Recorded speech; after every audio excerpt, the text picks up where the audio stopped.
Israel মার্কিন সম্পর্ক ফাটলের নেপথ্যে যে বাহিনী।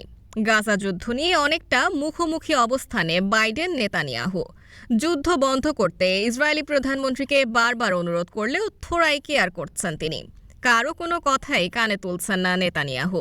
এতে প্রশ্ন উঠেছে, আসলেই কি পরম মিত্র যুক্তরাষ্ট্রের সঙ্গে সম্পর্কের ফাটল ধরেছে ইসরায়েলের?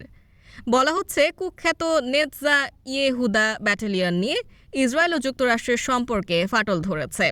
সম্প্রতি এই ব্যাটালিয়নের ওপর নিষেধাজ্ঞা দেওয়ার কথা জানায় যুক্তরাষ্ট্র।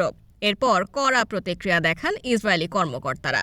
শেষ পর্যন্ত নেতানিয়াহু প্রশাসনের চাপাচাপিতে নিষেধাজ্ঞার এই সিদ্ধান্ত থেকে আপাতত সরে এসেছে ওয়াশিংটন। ইসরায়েলি সেনাবাহিনীর মধ্যে সবচেয়ে নির্দয় ইউনিটের নাম হচ্ছে নেতজা ইয়েহুদা। ইহুদিদের সমন্বয়ে গঠিত এই ব্যাটালিয়নে কোনো নারী সদস্য নেই। এই ইউনিটের বিরুদ্ধে প্রায়ই মানবাধিকার লঙ্ঘনের অভিযোগ পাওয়া যায়। তবে গেল বছর এক ফিলিস্তিনি আমেরিকানকে হত্যার ঘটনায় নেতজা ইয়েহুদা নিয়ে ওয়াশিংটনের সঙ্গে তেল আবিবের টানাপোড়েন চলছে। পদাতিক বাহিনীর ৯৭তম নেতজা ইয়েহুদা ব্যাটালিয়ন আনুষ্ঠানিকভাবে নাহাল হারিদি নামে পরিচিত। এই ব্যাটালিয়ন ইসরায়েলি প্রতিরক্ষা বাহিনীর কেফির ব্রিগেডের অন্তর্ভুক্ত। হারিদি ইহুদি পুরুষদের সমন্বয়ে গঠিত ইউনিটের সদস্যরা নিজেদের ধর্মীয় বিশ্বাস বজায় রেখে এই ব্যাটালিয়নে দায়িত্ব পালন করতে পারেন।